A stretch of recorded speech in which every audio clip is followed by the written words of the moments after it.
There's an old saying, you don't know what's in your cup until you're bumped. 20 years ago on 9/11, America's cup was bumped.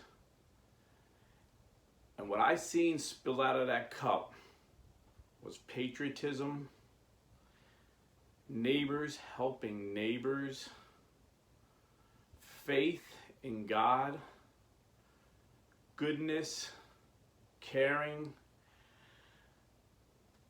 I remember watching hundreds of firemen run into the towers as everybody else was running out. I remember watching hundreds of cops running in. And when we heard 343 firefighters didn't make it out alive and 73 policemen didn't make it out alive, I understood those words. Home of the free, land of the brave. When I watched those pictures on 9/11 of strangers helping strangers, and just the sense of that country for weeks, months, even years after that, how we all pulled together helping each other out, I understood the words of that song we all sung in grade school. Crown thy good with brotherhood. There was brotherhood. There was unity. I talked to a Navy recruiter, talked to an Army recruiter. They all told me the same thing. They are overwhelmed with volunteers. They can't keep up with the amount of people that want to volunteer. And these were young people. Yeah, these were young people right out of high school. Kids dropping out of college to go fight for our country.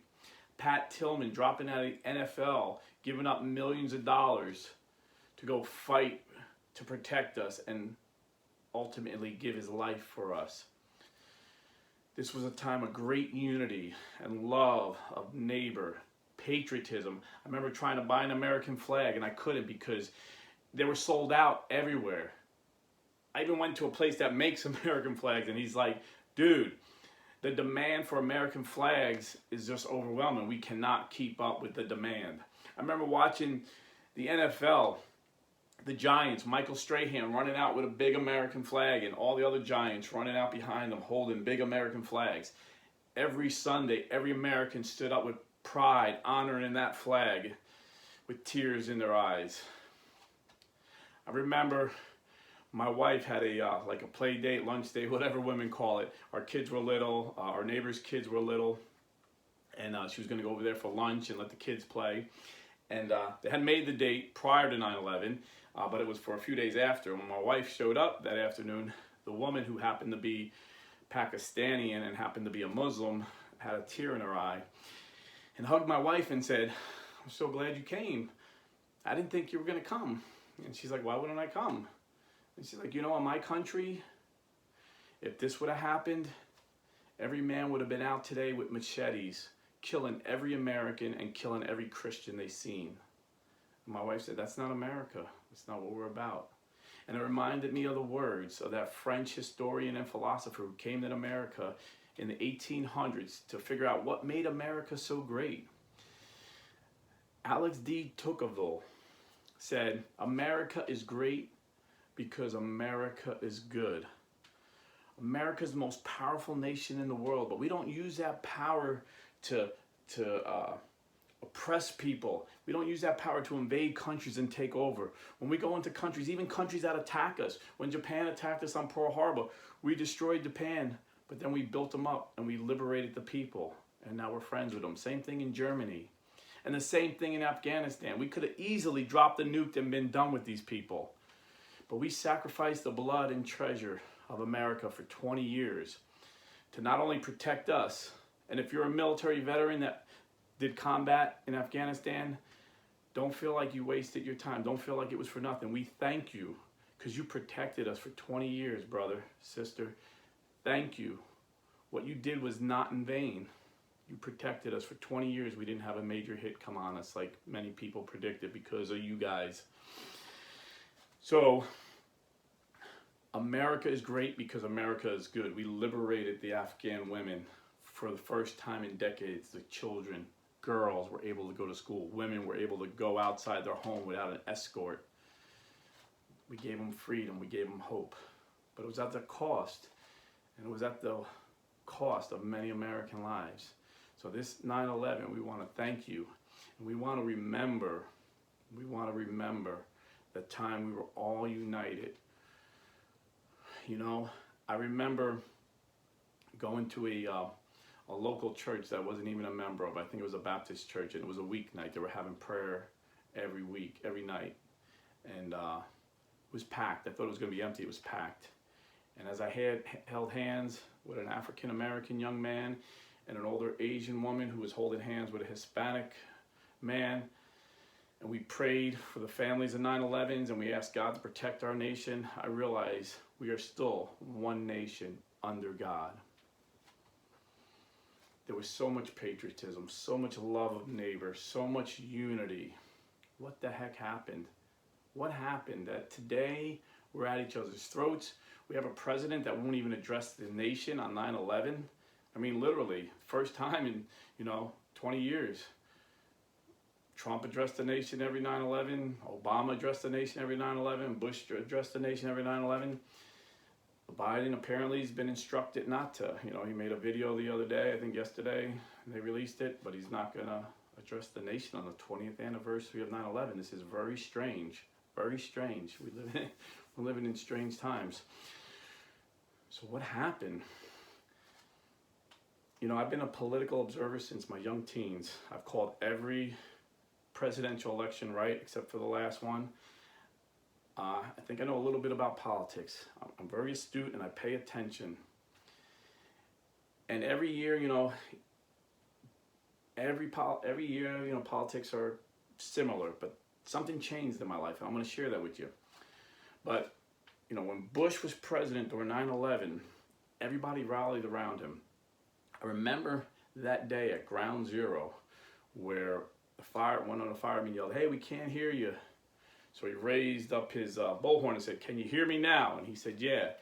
And then Bush replied, "Yeah, in a little while, those people who did this are going to hear all of us." And the crowd went crazy. And even liberal Democrat Chris Matthews on MSNBC said that was a defining moment that brought chills up his spine, a tear to his eye. And everybody, there was no Republican, there was no Democrat, there was no black, there was no white. We were all Americans. We all supported this man because he was going to lead us in this fight against the enemy. They hit us. We didn't hit them. They hit us first. And we're defending ourselves. We're going to keep our children safe and our country free. And then, like 4 years later, he went up for re-election. And it was the normal stuff that I've watched every election cycle. Democrats are saying this is the worst president ever. He wants to take away Social Security, and he wants to raise college tuitions. He don't care about our college kids. He don't care about the elderly. The same. He's a racist. The same stuff Democrats are always saying. Republican, we're saying the same stuff we always say about Democrats. They just want to tax and spend. They don't care about the deficit. They want to make us socialists. They want to make us communists. It was the normal rhetoric. And he got reelected.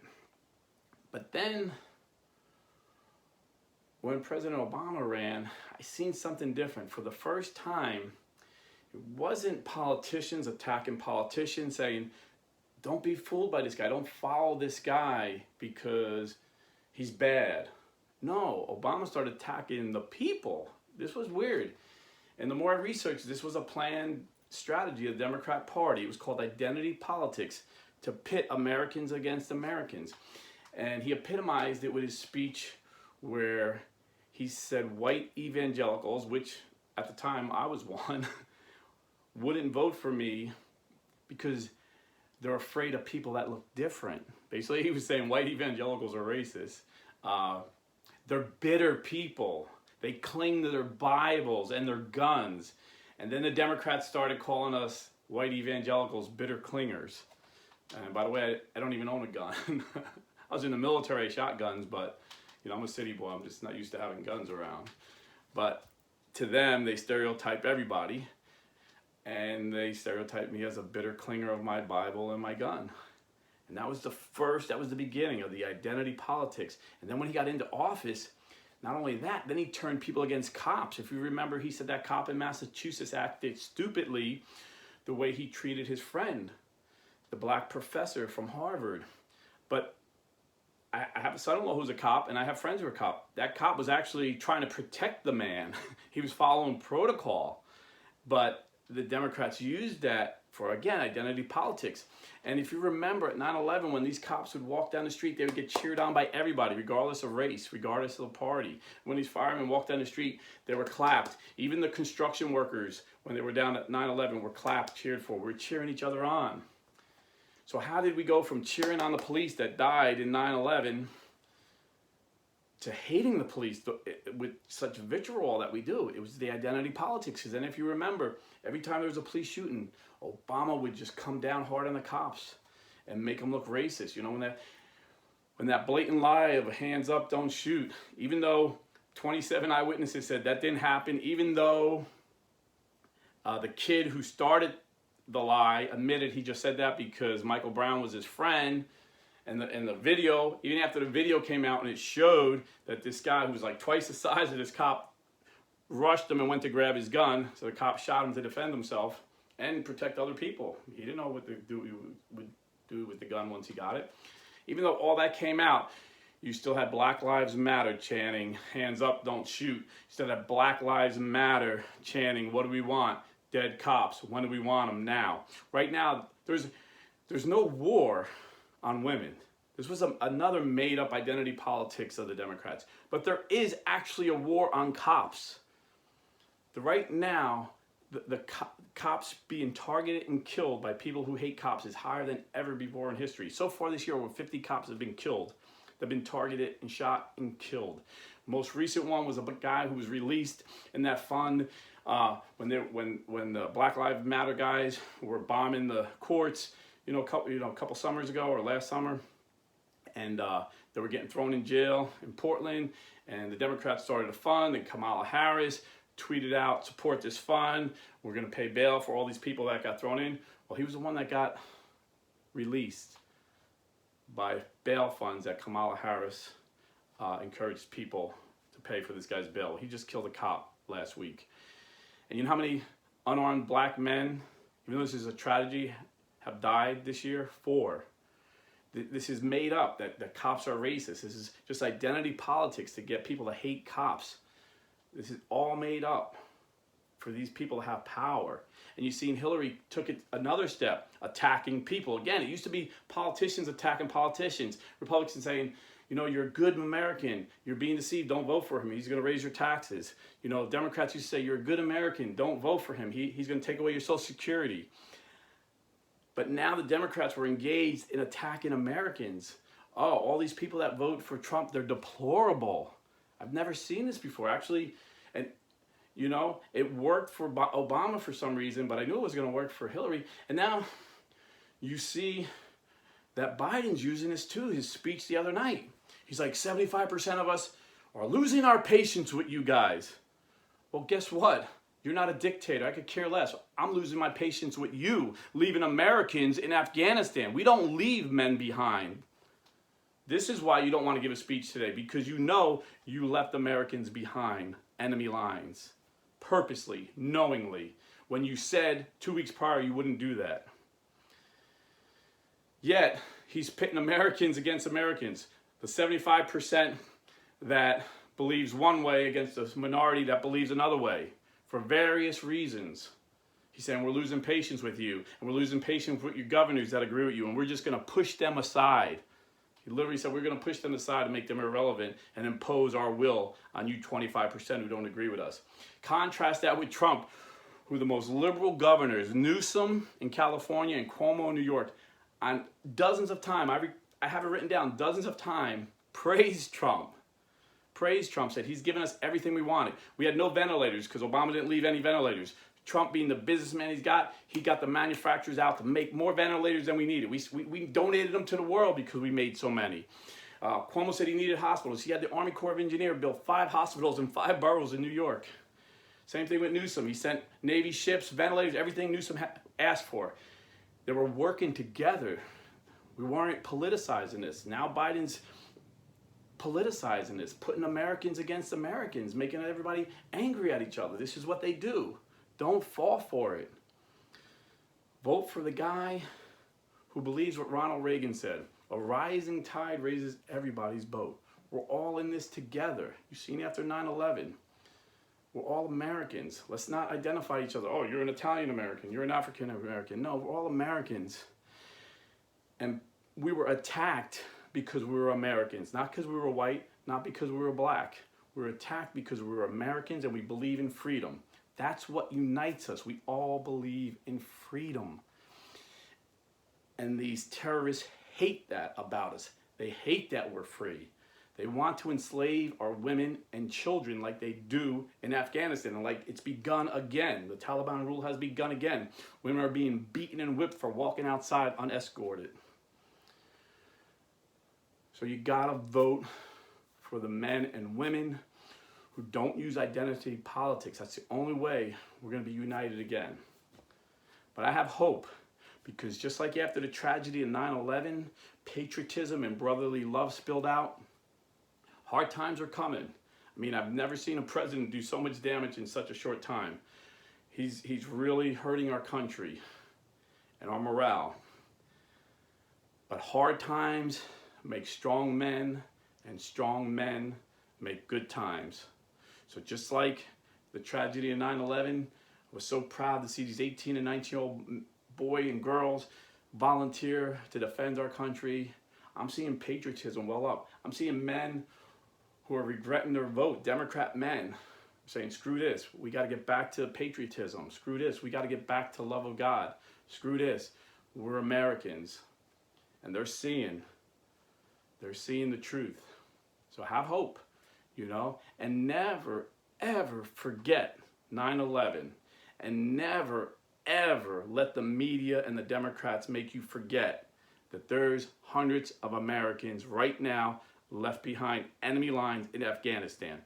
They're trying to turn the page and get off that subject. Do not forget there are Americans right now left behind enemy lines, and we do not leave anyone behind. God bless and stay Catholic.